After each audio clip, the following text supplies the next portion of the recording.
नहमदुहु व नुसल्ली अला रसूलिहिल करीम अम्मा बाद। अऊज़ु बिल्लाहि मिनश शैतानिर रजीम। बिस्मिल्लाहिर रहमानिर रहीम। वद्दू लौ तकफुरून कमा कफरू फतकूनून सवा। हज़रात गिरामी, स्टेज पे तशरीफ़ फरमा काबिल क़द्र उलमाए किराम, सरज़मीन बरहेट के ज़िम्मेदारान और मेरे सामने ठाठे मारता हुआ लोगों का जनसैलाब,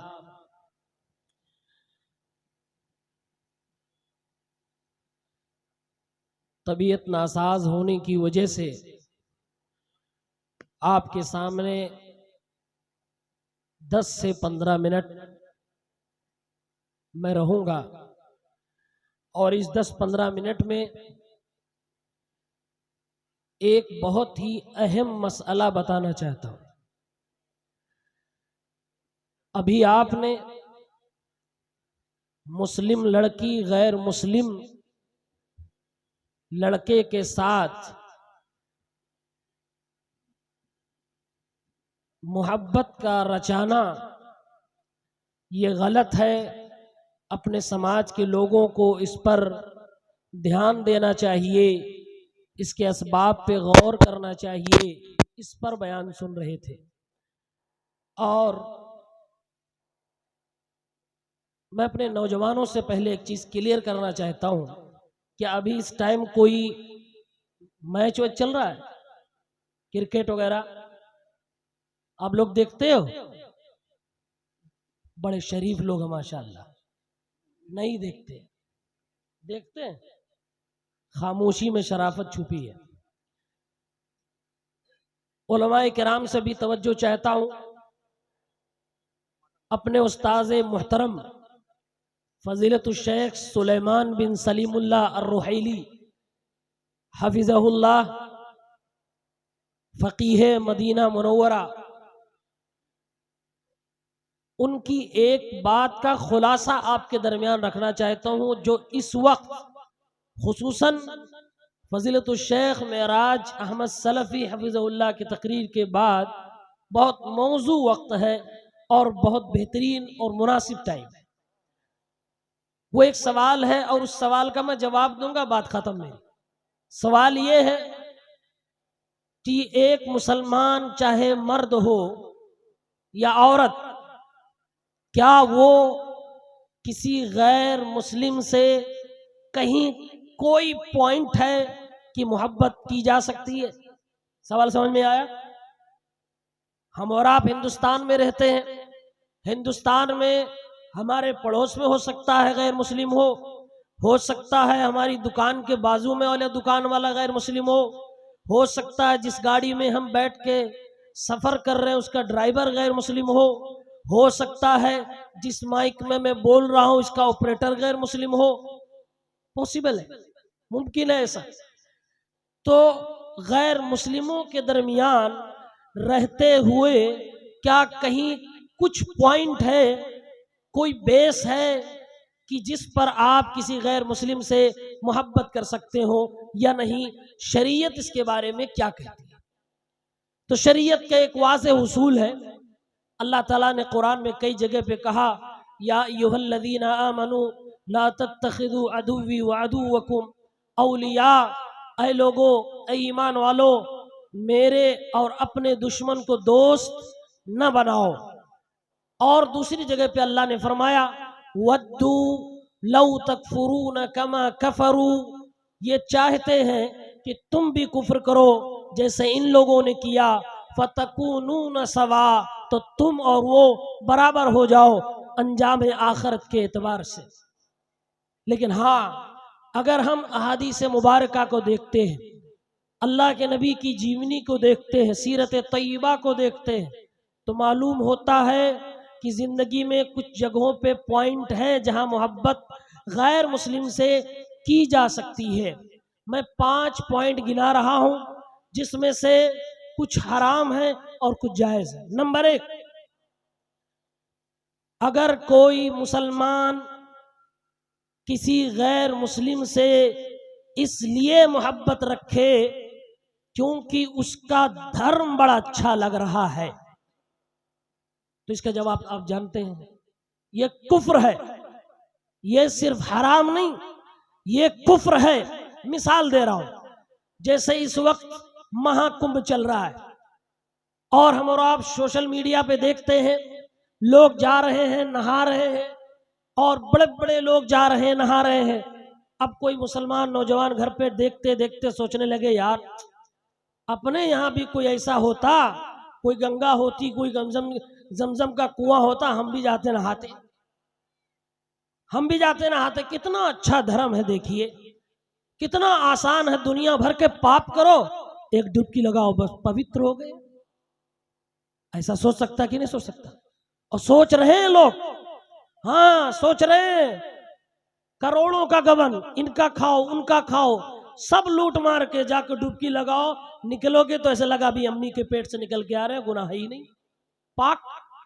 तो अगर कोई शख्स किसी गैर मुस्लिम से इसलिए मोहब्बत कर रहा है, इसलिए दोस्ती कर रहा है कि उसका धर्म बड़ा अच्छा लगता है, यह कुफ्र है, नाजायज है, हराम है। नंबर 2, अगर कोई मुसलमान किसी गैर मुस्लिम से इसलिए मोहब्बत करे, दोस्ती रखे कि उसका कोई काम बड़ा अच्छा लगता है, जो काम हराम है।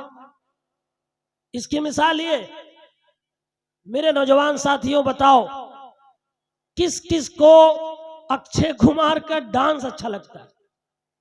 देखते हो, शर्माओ ने, मुझे पता है, सब देखते हो। अगर किसी एक्टर का डांस या किसी सिंगर का गाना आपको अच्छा लग रहा है, ये भी हराम है, और उस अच्छे लगने की वजह से आप उस एक्टर के फैन बने बैठे हो, तो आप घर बैठे फ्री में गुनाह कमा रहे हो। सिर्फ आप उससे मोहब्बत कर रहे हो, किस लिए? यार बड़ा अच्छा डांस करता है, बड़ा अच्छा गाना गाता है, उसकी आवाज बड़ी अच्छी है, इसलिए आप उससे मोहब्बत कर रहे हो। अच्छा, फैन होने का मतलब समझ रहे हैं? लोग फैन होते हैं ना, और मुश्किल से भाई खतीबों को दुनिया में हम लोगों को भी थोड़े थोड़े फैन है जो थोड़ी थोड़ी हवा देते रहते हैं। ये फैन वैन कोई चीज नहीं होती। मुसलमानों में अकीदतमंदी होती है, अल्लाह के लिए दोस्ती होती है। यहाँ कोई फैन वैन नहीं होता, उधर चलता है। और फैन के मामले में आप सब मुझसे बेहतर जानते हैं, लोग इतना लड़ते हैं कि सगे भाई से लड़ाई हो जाती है कि हम इसके फैन है, तुम इसके फैन हो, दोनों फैन टकराएंगे, पंखा टूट जाएगा। हाँ, तो इसलिए लड़ाई हो जाती है। तो नंबर 2, अगर किसी गैर मुस्लिम से इसलिए दोस्ती है, मोहब्बत है कि उसका वो काम आपको अच्छा लग रहा है जो शरीयत में हराम है, जैसे कोई डांस करता है, कोई गाना गाता है, या कोई सूद का कारोबार करता है, तो आपको वो अच्छा लग रहा है, उसकी वजह से आपसे दोस्ती हो जाए और आप उससे मोहब्बत करने लगो, ये भी हराम है। नंबर 3, अगर किसी गैर मुस्लिम से इसलिए मोहब्बत हो जाए या इसलिए दोस्ती आप कर ले कि उसमें आपका जाती फायदा है, जाती फायदा है, समझ रहे? जाती फायदा मतलब ये है कि मौजूदा दौर में वो कमल वाली पार्टी मुसलमानों के लिए जानलेवा है। अब कोई साहब कमल वाली पार्टी के दीवाने बने हैं, कोई विधायक के, क्यों? उनका जाती फायदा है। तो ये क्या है? ये भी हराम है, ये भी हराम है, ये भी। इसकी एक मिसाल अल्लाह के नबी के जमाने में मिलती है। एक सहाबी है हातिब इब्ने अबी बलताआ रज़ी अल्लाह ताला अन्हु, जंगे उहुद होने वाली थी, अल्लाह के नबी की प्लानिंग चल रही थी। इन्होंने एक चिट्ठी लिखी, चुपके से मक्का भेज दिया। किस लिए? क्योंकि इनके बीवी बच्चे मक्का में थे, तो उन लोगों को चिट्ठी भेजी अल्लाह के नबी का राज फाश करने के लिए, उनको फायदा पहुंचाया कुफ्फार को मदद करने की कोशिश की ताकि इनके बीवी बच्चों की हिफाजत हो सके। इस केस में हातिब इब्न अबी बल्ता रज़ियल्लाहु ताला अन्हु से जो इज्तिहादी खता हुई, वो खता ये थी कि इन्होंने अपने जाती फायदे के लिए कुफ्फार से दोस्ती का हाथ बढ़ाया। अल्लाह के नबी को अल्लाह ताला ने इल्म गैब से खबर दी, प्यारे पैगंबर ने 2 सहाबा 3 सहाबा को दौड़ाया और वो चिट्ठी छिनवाई। चिट्ठी छिनवा के जब वापस लाई गई, हातिब इब्न अबी बल्ता सामने खड़े हैं। अल्लाह के नबी ने पूछा क्यों ऐसा किया? हजरत उमर ने फरमाया अल्लाह के नबी ये तो मुनाफिक हो गए, हुक्म दीजिए गर्दन मार दूं। आपने फरमाया नहीं नहीं, इनकी बात सुनी जाए। बात सुनी गई तो उन्होंने कहा अल्लाह के नबी मेरे बीवी बच्चे निहत्ते मक्का में थे, मैं अपनी बीवी बच्चों की जान की हिफाजत के लिए, अपने निजी फायदे के लिए मक्का के मुशरिकीन की तरफ दोस्ती का हाथ बढ़ाया था। ये मेरी मजबूरी थी, इसलिए अल्लाह के नबी सल्लल्लाहु अलैहि वसल्लम ने इनको माफ फरमा दिया और कहा ये बदरी सहाबी है, अल्लाह इनको माफ फरमाता है। लेकिन ये अमल क्या था? ये अमल हराम अमल था। ये हातिब इब्न अबी बल्ता माफ कर दिए गए क्योंकि ये सहाबी हैं, इनके पास बड़े बड़े मर्तबे हैं, जिसकी वजह से अल्लाह ताला ने इनको बख्श दिया था। तो आज के दौर में भी अगर कोई मुसलमान किसी गैर मुस्लिम से दोस्ती इसलिए रख रहा है कि उसका निजी फायदा है, तो ये हराम है। नंबर 4, अगर कोई मुसलमान किसी गैर मुस्लिम से इसलिए दोस्ती रखता है कि उसका वो काम अच्छा लग रहा है जो शरीयत में हराम नहीं है, चल जाएगा, चलेबुल है। मिसाल दूं, अब यहाँ के उलमा क्या फतवा देते हैं मुझे नहीं मालूम, क्रिकेट खेलना हलाल है कि हराम? यहाँ मदरसे के ग्राउंड में भी खेला ही जाता होगा, खेले मदरसे में हलाल है, पूछो क्यों? मदरसे में हलाल है, पूछो क्यों? इसलिए कि मदरसे में नमाज के टाइम पे मौलवी साहब लोग नहीं खेलने देते। और अगर यही क्रिकेट आप अपने गांव के ग्राउंड में खेल रहे, उधर अजान हो गई, आप खेलते रहे, तो हराम हो जाता है। नमाज के टाइम पे नमाज, जरूरी काम पे जरूरी काम, और आपका खाली वक्त है, आप क्रिकेट खेल सकते हो। ये मुबाह अमल है, ये हलाल अमल है। लेकिन अगर कोई मुसलमान विराट कोहली से इसलिए मोहब्बत रखे कि बेस्ट बैट्समैन इंडिया का है, तो ये हराम है। घर बैठे फ्री में उसको गुनाह मिलता है। और ये मैं जो बातें बोल रहा हूं मैंने पहले रेफरेंस दे दिया। मदीना मुनव्वरा के बहुत बड़े आलिम दीन फजीलतुल शेख सुलेमान अर्रुहैली हफिज़हुल्लाह जो भी जिंदा हैं, उनकी बात मैं कोट कर रहा हूं। बस मिसालें मैं इंडिया के हिसाब से दे रहा हूं। ये हराम है। क्रिकेट चल रहा है ना, अभी देखिए ये फला टीम, ये चिला टीम, ये वुला टीम, लड़ाई घर में हो जाती है, चौराहे पे केतली टूट जाती है। हाँ, चौराहे पे लड़ाई हुई, गाड़ी सब कुछ पैसे दांव पे लगाए जा रहे हैं, और ऐसे फैन बने पड़े हुए हैं क्रिकेटर्स के हमारे मुस्लिम नौजवान कि अगर इनके बस में हो तो उसी फैन का इस्तेमाल करके उड़ करके जाके विराट कोहली की जेब में बैठ जाएंगे। हाँ, और इसकी पहचान और अलामत क्या है फैन की? जाके सैलून में देखिए, ये कौन सा कट है? मैं विराट कोहली का फैन हूं, उसका वाला कट चाहिए। मैं तो धोनी के फैन हूं, वो वाला बाल चाहिए। चलता कि नहीं चलता भाई? चलता है। तो अगर आपको किसी गैर मुस्लिम से मोहब्बत इसलिए हो रही है कि उसका मुबाह अमल आपको अच्छा लग रहा है, तो ये भी हराम है हमारे उस्ताद मोहतरम के नजदीक। नंबर 5, अब ये वाली बात थोड़ा जो अभी पिछली तकरीर हुई है उससे रिलेटेड है। अगर किसी गैर मुस्लिम से कोई मुसलमान मोहब्बत इसलिए कर रहा है कि ब्लड का रिलेशन है, रिश्ता है, तो ये हलाल है, जायज है। और ये मोहब्बत खुद मेरे नबी ने की है। कैसे समझ में आएगा? जैसे कोई गैर मुस्लिम फैमिली है, उसमें से कोई मुसलमान हो जाए, बेटा मुसलमान हो गया, तो क्या वो अपनी माँ को अब लात मारेगा? क्या वो अपने बाप से रिश्ता तोड़ देगा? क्या अपने भाई बहन सबको छोड़ देगा? नहीं, ये नेचर के खिलाफ है, ये फितरत के खिलाफ है। और इस्लाम फितरत के खिलाफ तालीमात नहीं देता। इस्लाम इंसान की जज्बात को, उसके इमोशन को समझता है, उसी के मुताबिक उसको शरीयत के दायरे में रहते हुए वो फतवे दिए जाएंगे कि हलाल है। दलील क्या है?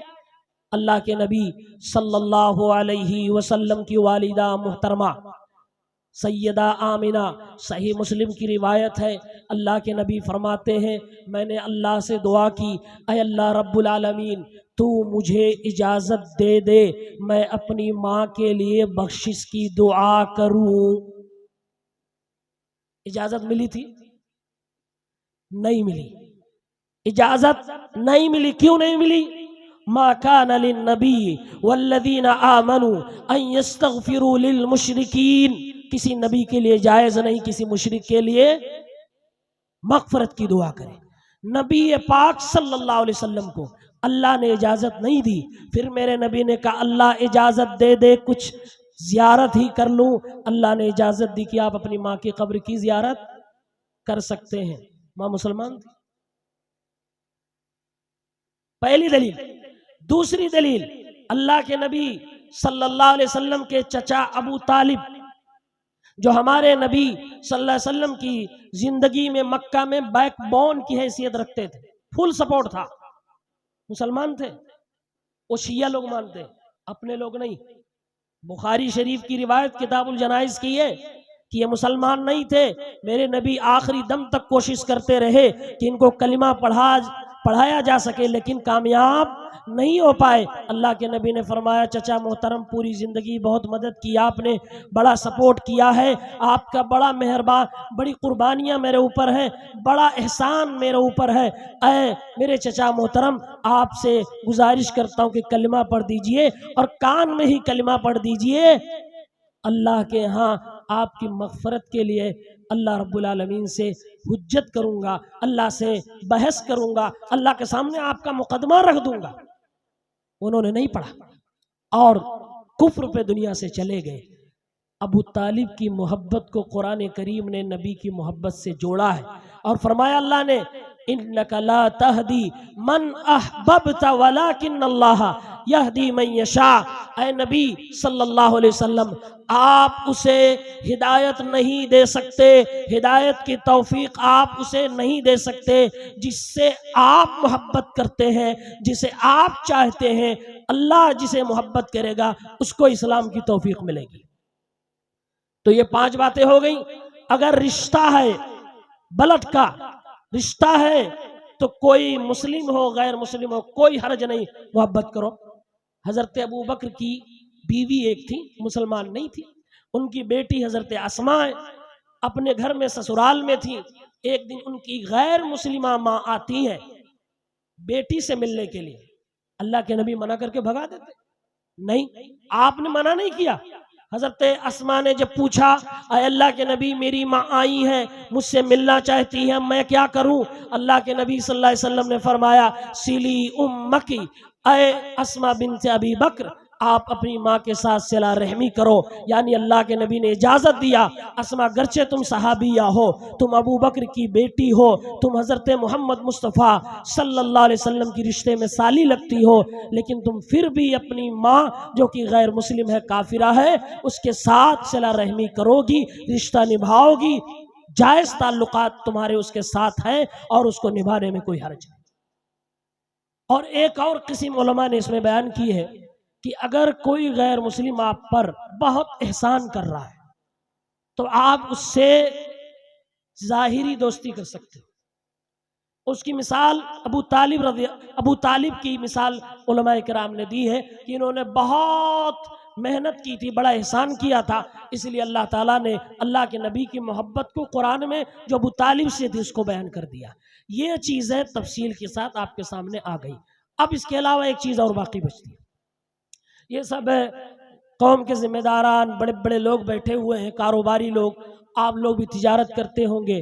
गैर मुस्लिमों से तिजारत करना, उनसे लेन देन करना, उनके साथ उठना बैठना, मार्केट के अंदर कोई हरज की बात नहीं है। अल्लाह के नबी सल्लल्लाहु अलैहि वसल्लम कर्जा लेते भी थे, देते भी थे, कारोबार करते भी थे, कारोबार उनके साथ आप खुद करते थे।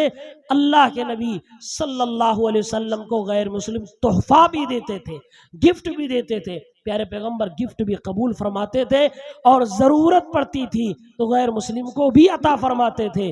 अल्लाह के नबी ने सफवान इब्न उमैया जो गैर मुस्लिम थे, इनको अल्लाह के नबी ने 300 बकरियां दी थी, गैर मुस्लिम को प्यारे पैगंबर ने दिया था। तो ये सब इस्लाम में जायज़ है, इसको बिला शक व शुबा आप कर सकते हैं, कोई हरज की बात नहीं है। अल्लाह रब्बुल आलमीन कुरान करीम में बारहा कहता है कि ऐ मेरे बंदो, तुम उन गैर मुस्लिमों के साथ अच्छाई से पेश आओ जो गैर मुस्लिम तुम्हें तुम्हारे घर से निकालने की कोशिश नहीं करते हैं, और वो गैर मुस्लिम तुम्हें मार धाड़ के लिए तुमको परेशान करने की कोशिश नहीं करते हैं। तुम उनके साथ एहसान के साथ बेहतरीन अंदाज में रह सकते हो। मेरे भाइयों, मैं अपनी बात यहीं पर ख़त्म करता हूँ। अल्लाह से दुआ करता हूँ रब्बुल आलमीन हम सबको दीन इस्लाम को सही तरीके से समझने की तौफीक इनायत फरमा। व आखिर दावाना अनिल हम्दुलिल्लाहि रब्बिल आलमीन। वस्सलामु अलैकुम व रहमतुल्लाहि व बरकातुहू।